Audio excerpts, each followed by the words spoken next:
2024 সালে বাংলাদেশের জামায়াতে ইসলামী ও এর ছাত্র সংগঠন ছাত্র শিবিরের রাজনৈতিক পুনরুত্থান একটি উল্লেখযোগ্য ঘটনা হয়ে দাঁড়িয়েছে। দেশের রাজনৈতিক প্রেক্ষাপটে দলটি নতুন করে আলোচনার কেন্দ্রবিন্দুতে এসেছে। সাম্প্রতিক সময়ে দলটির সাংগঠনিক পুনর্গঠন, কৌশলগত পরিবর্তন এবং সমর্থকদের উত্থান দলটির শক্তিশালী অবস্থান তৈরির ইঙ্গিত দিয়েছে। সাংগঠনিক পুনর্গঠন ও কৌশলগত পরিবর্তন। 2024 সালে জামায়াতে ইসলামী ও ছাত্র শিবির নতুন নেতৃত্বে অধীনে কার্যক্রম পরিচালনা করছে। দলটির প্রাক্তন শীর্ষ নেতাদের অনুপস্থিতিতে নতুন প্রজন্মের তরুণ নেতারা সংগঠন নেতৃত্ব দিচ্ছেন, যারা কৌশলগতভাবে দলকে নতুনভাবে সংগঠিত করছেন।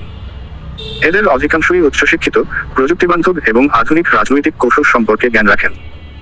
দলটি সামাজিক যোগাযোগ মাধ্যম এবং ডিজিটাল প্ল্যাটফর্মকে ব্যাপকভাবে ব্যবহার করছে, যা তরুণদের মধ্যে তাদের গ্রহণযোগ্যতা বাড়িয়েছে।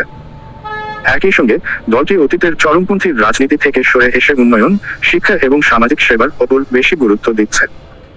তারা শিক্ষা প্রতিষ্ঠানগুলোতে শিবিরের কার্যক্রমকে নতুন রূপে সাজিয়েছে, যেখানে ছাত্রদের মেধা বিকাশ, নেতৃত্বে দক্ষতা এবং সামাজিক দায়িত্ববোধ করে তোলার ওপর জোর দেওয়া হচ্ছে। রাজনৈতিক অঙ্গনে ফিরে আসা। জামায়াতে ইসলামী এবং শিবির নিষিদ্ধ হওয়া সত্ত্বেও 2024 সালে পরোক্ষভাবে রাজনৈতিক অঙ্গনে তাদের প্রভাব বিস্তার করতে সক্ষম হয়েছে। তারা বিভিন্ন স্থানীয় ও জাতীয় ইস্যুতে সক্রিয় ভূমিকা রাখছে। বিশেষ করে ধর্মীয় ও সামাজিক ইস্যুতে তাদের সমর্থন বেড়েছে। তারা দারিদ্র্য বিমোচন, স্বাস্থ্যসেবা এবং প্রাকৃতিক দুর্যোগ মোকাবিলায় মানুষের পাশে দাঁড়িয়ে নিজেদের অবস্থান আরও শক্তিশালী করেছে।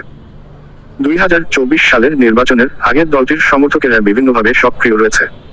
যদিও সরাসরি নির্বাচনে অংশ নিতে পারছে না, তারা অন্যান্য দলের সঙ্গে সমঝোতা বা পরোক্ষভাবে রাজনৈতিক প্রভাব বিস্তার করছে। অনেক বিশেষজ্ঞ মনে করছেন, আগামীতে জামায়াত একটি নতুন রাজনৈতিক প্ল্যাটফর্ম বা জোট গঠন করে পুনরায় মূল্যধারার রাজনীতিতে ফিরে আসতে পারে। সামাজিক এবং শিক্ষামূলক কার্যক্রম। জামায়াত শিবির 2024 সালে বিশেষ করে শিক্ষাক্ষেত্রে বেশ কিছু ইতিবাচক পদক্ষেপ নিয়েছে। বিভিন্ন প্রান্তিক এলাকার ছাত্রদের মধ্যে বৃত্তি বিতরণ, শিক্ষা উপকরণ সরবরাহ এবং শিক্ষামূলক সেমিনার আয়োজনের মাধ্যমে তারা শিক্ষার্থীদের মধ্যে ব্যাপক জনপ্রিয়তা অর্জন করেছে। তাদের সামাজিক সেবা কার্যক্রম, যেমন দরিদ্র মানুষের জন্য খাদ্য বিতরণ, স্বাস্থ্যসেবা প্রদান এবং বন্যা ও দুর্যোগে ত্রাণ কার্যক্রম পরিচালনা, সাধারণ মানুষের মধ্যে তাদের গ্রহণযোগ্যতা বাড়িয়েছে।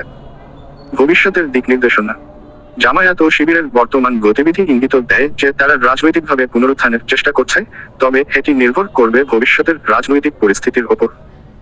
তারা যদি বর্তমান কৌশল ধরে রাখতে পারে এবং রাজনৈতিকভাবে আরও সমর্থন সংগ্রহ করতে পারে, তবে দলটির পুনরায় প্রতিষ্ঠা হওয়ার সম্ভাবনা রয়েছে।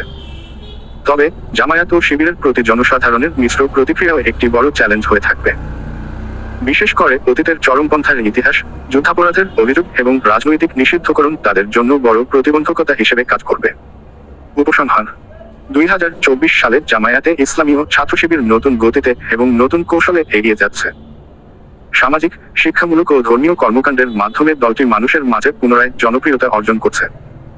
তবে তাদের রাজনৈতিক পুনরুত্থান কতটা টেকসই হবে তা নির্ভর করবে দলটির কৌশলগত পরিকল্পনা, জনগণের সমর্থন এবং রাজনৈতিক প্রেক্ষাপটের ওপর।